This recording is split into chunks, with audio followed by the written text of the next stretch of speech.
Hello, everyone, and welcome to the Philosophy Hour of Literary Tales. I'm your host, Paul Krause, and in this episode, we're going to explore Al-Ghazali's Alchemy of Happiness. Al-Ghazali was a famous Islamic Persian polymath and philosopher of the early medieval era. There is a lot of popular confusion about him, largely brought on by people criticizing him who have never actually read him. He wrote a variety of texts, but one of his most famous, if not most famous, is the Alchemy of Happiness. Islam understands man through a teleological anthropology. That is, humanity has a purpose, and that purpose is happiness, which comes about by self-knowledge, knowledge of God, and obedience to the law of God, the Sharia, which serves as a sort of anchoring point and reference to measuring oneself.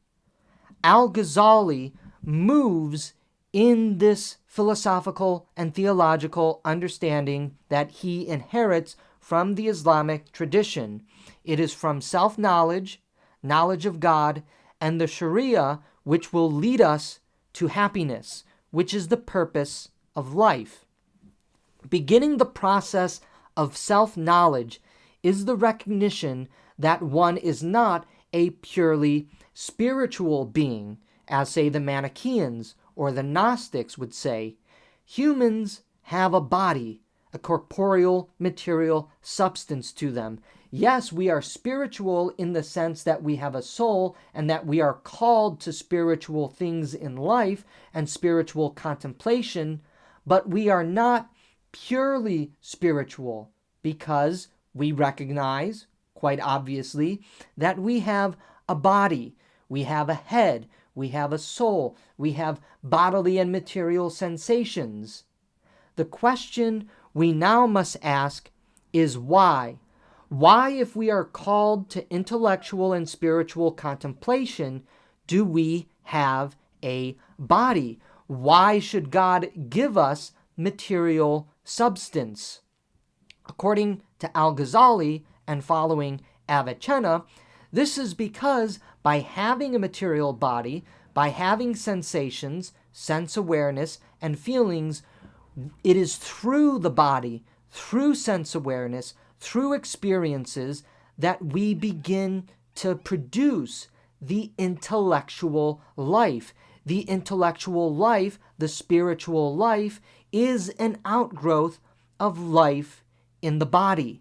The body exists, Al-Ghazali tells us, in its wholeness for a higher end, and that end, that purpose, is intellectual actualization, intellectual knowledge through the movement and experiences of the body, which begins the road to happiness. And ultimately, again, this is where Islamic theology is deeply Neoplatonic, the shedding away of one's carnal desires and appetites and arriving at a pure intellectual inquisitiveness and knowledge of all things. Human perfection, just like Avicenna, is the ultimate end, the ultimate purpose in Islamic theological anthropology. And this is about a perfect life that has knowledge. For the perfection of human life, the perfection and the embodiment of the purpose of human life is intellectual knowledge. And now here is one of the defining claims of Islam. The law embodies the perfection that humans strive for, and is that which humans can measure themselves against to see how they're progressing in this perfection and the eventual arrival in a state of bliss. And this is where Westerners who are not educated in Islam must understand the law, the Sharia, from the proper Islamic perspective, one given to us, for instance, by Al-Ghazali. The law is not oppressive, as many anti-Muslims and anti-Islamic critics say. The law embodies perfection. The law is not something forced onto human beings. It is something to measure yourself against, to see how you're progressing in your love and in your knowledge toward perfection and eternal bliss. Al-Ghazali states, man's rational soul is called to greatness, and this greatness comes about first through knowledge of the world, then knowledge of the self, and then from knowledge of the world and knowledge of the self to knowledge of God. To reject this call to greatness, to knowledge, is to become a debased human, to become more like an animal rather than a human. In fact, one of the great ideas in the Islamic tradition is that knowledge, the soul, and the law is about lifting people up, turning an animal into a human, moving us away from just desire to knowledge, to the intellect. People who reject this call to greatness degrade themselves and never come to a proper understanding of who they are, and as such fail to come to an understanding of God and settle for the lower forms of happiness available only to the body, which will always dissipate in time. They become animals, like dogs, Al-Ghazali says. However, through knowledge, again, knowledge of the world, knowledge of self, recognizing that this world has a creator, that we have a soul, that we have an intellect, we are transformed, quote, from beasts to angels, because angels are purely intellectual and have perfect intellectual knowledge of God. Turning to knowledge of God, Al-Ghazali warns of the perils of specialized knowledge. Specialized knowledge is not whole. It is isolated. It is alienated. It is separate. He uses the analogy of the physician and astrologer. They understand different things, different components, different parts of the world and the body. In diagnosing a depressed soul, they reach different conclusions because they have different knowledge. Here is where the importance of the Quran and the law, the Sharia, come into play. God has a reason for everything that happens in life, according to Al-Ghazali. In his manner, God is always active in the world, and therefore Al-Ghazali is remembered as an occasionalist, the philosophy or theology that articulates the view that God is directly responsible for all actions. For Al-Ghazali, the purpose of God's activity in the world and his interventions is to bring knowledge, to coming to know the world, the self, and ultimately God. But there are many ways to come to know the world. There are many ways to come to know the self. And that is why Islam, according to Al-Ghazali, is difficult, because knowledge must be gained properly from a sense of wholeness. It is not good enough to just be a physician. It is not good enough to just be an astrologer. It is not good enough to just be a farmer, etc., etc. Knowledge is gained through all sorts of experiences, and through all the multitude of experiences leading to greater and greater knowledge, we are actually called to become whole in our existence, in our knowledge. And through the wholeness of all of these experiences, taken in totality, we begin to have a complete understanding of God, which is superior to just the limited knowledge that one gains through specialized knowledge. We must understand that Al-Ghazali is not criticizing specialized knowledge as such. He is simply criticizing those who think that there is only one form of knowledge, one road to enlightenment. He is saying that all roads lead to enlightenment, all roads lead to knowledge, and because we are called to intellectual knowledge of God and all things subsist in God, we are actually called to have the knowledge of everything.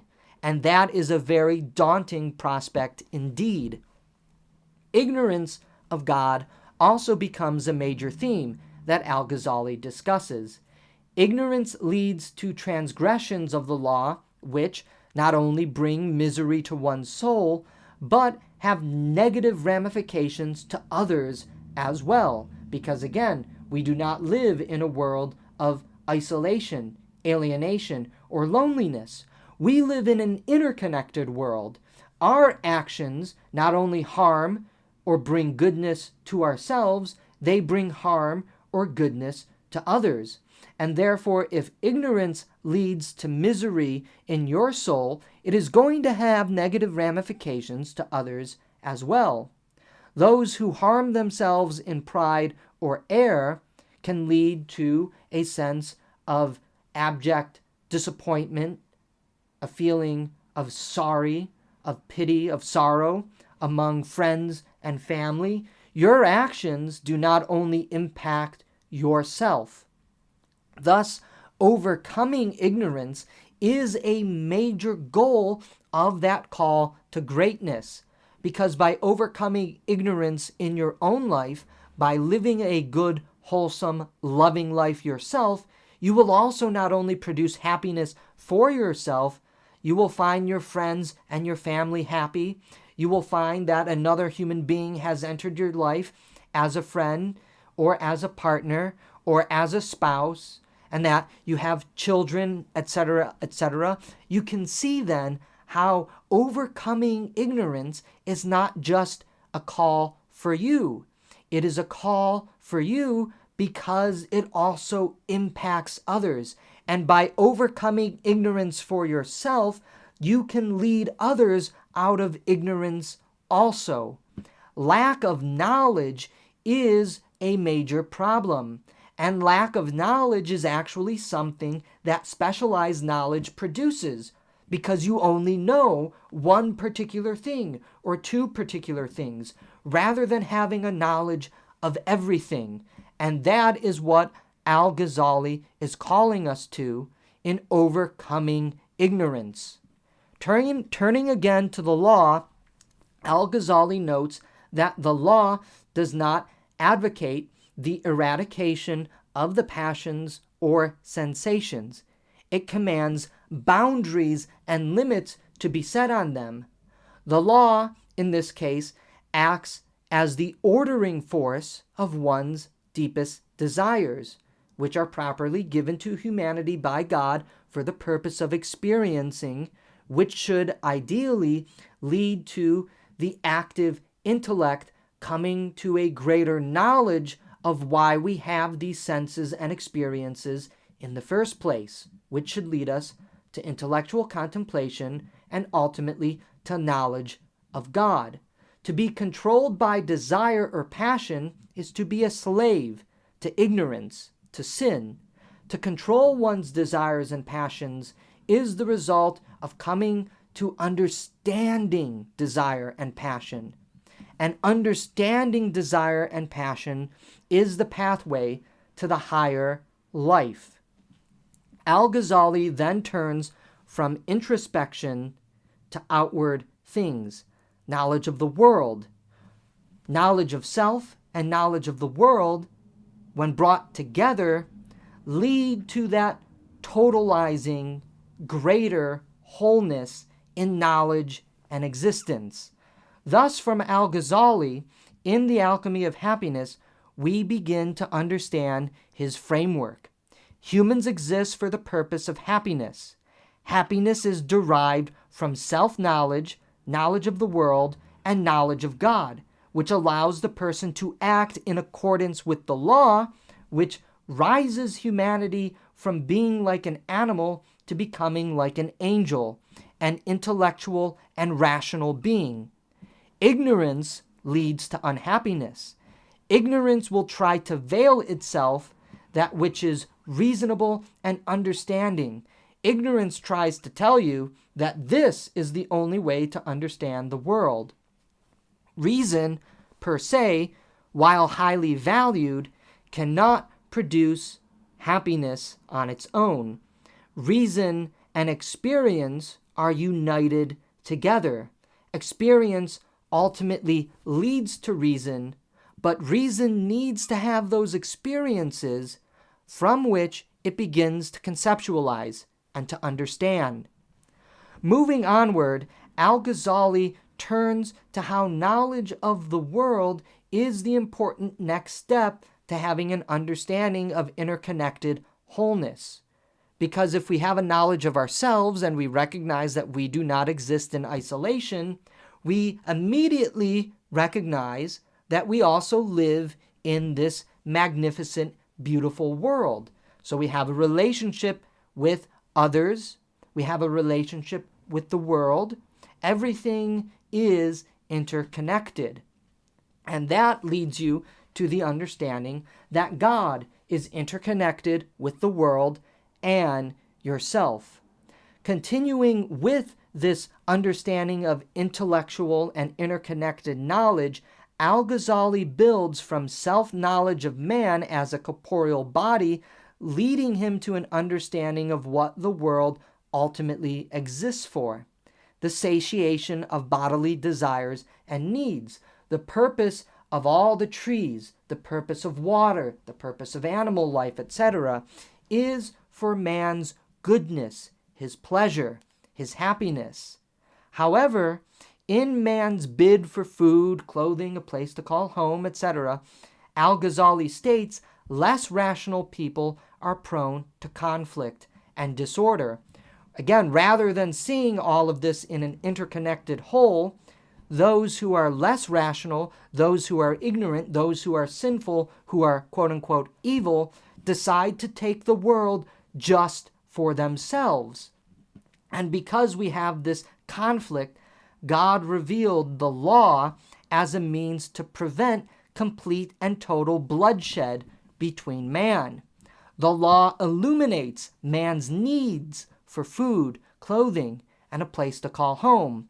But the law also illuminates the need for man to share with his fellow man. Again, you can see how even in the law then, as Al-Ghazali says, we are brought to a sense of interconnected wholeness. Thus, everything about the world, according to Al-Ghazali, is directing us to a sense of harmony, of interconnected harmony, which will produce a higher sense of happiness. And that higher sense of happiness leads us to understanding that there must be an enduring happiness, an enduring satisfaction, where there is no more struggle, where we have achieved perfection. And that perfection, that enduring happiness, is the intellectual knowledge of God. This is also this movement towards knowledge, this movement of complete understanding of the interconnected world that we live in with others, with the creation, and even with God, is a pilgrimage. The life of knowledge, the intellectual life that we are called to live, is a pilgrimage. And this is poignantly summarized by Al-Ghazali in one of his most famous passages. This journey of man through the world may be divided into 4 stages: the sensuous, the experimental, the instinctive, and the rational. In the first, man is like a moth, which, though it has sight, has no memory, and will singe itself again and again on the same candle. In the second stage, man is like a dog, which, having once been bitten, will run away at the sight of a stick. In the third, man is like a horse or a sheep, both of which instinctively fly at the sight of a lion or a wolf, their natural enemies, while they will not fly from a camel or a buffalo, though these last are much greater in size than the lion or the wolf. In the fourth stage, man altogether transcends the limits of the animals and becomes capable, to some extent, of foreseeing and providing for the future. His movements at first may be compared to ordinary walking on land, then to traversing the sea in a ship, then on the fourth plane, where he is conversant with realities, to walking on the sea, while beyond this plane there is a fifth, known to the prophets and saints, whose progress may be compared to flying through the air.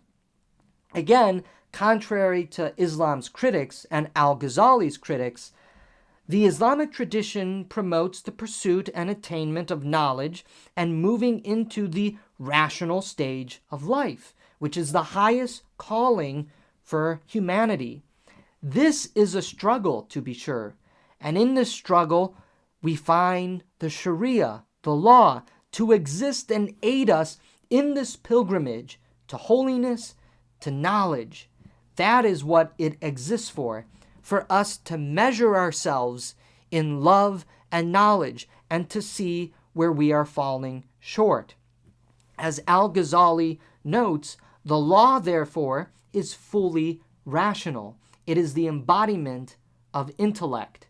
However, the danger of man's life cycles is that he can and often does remain base and animalistic.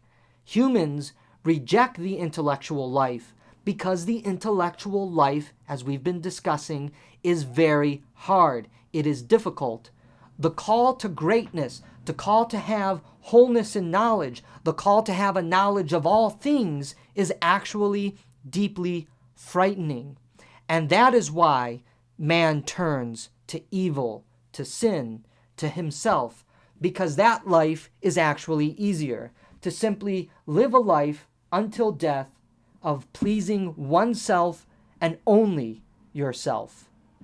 But for Al-Ghazali, the alchemy of happiness is about knowledge. By having knowledge of self, knowledge of world, and knowledge of God, we move from the temporal happiness of this life and this body to the eternal, enduring happiness found in perfect love and perfect knowledge of self, the world, and God.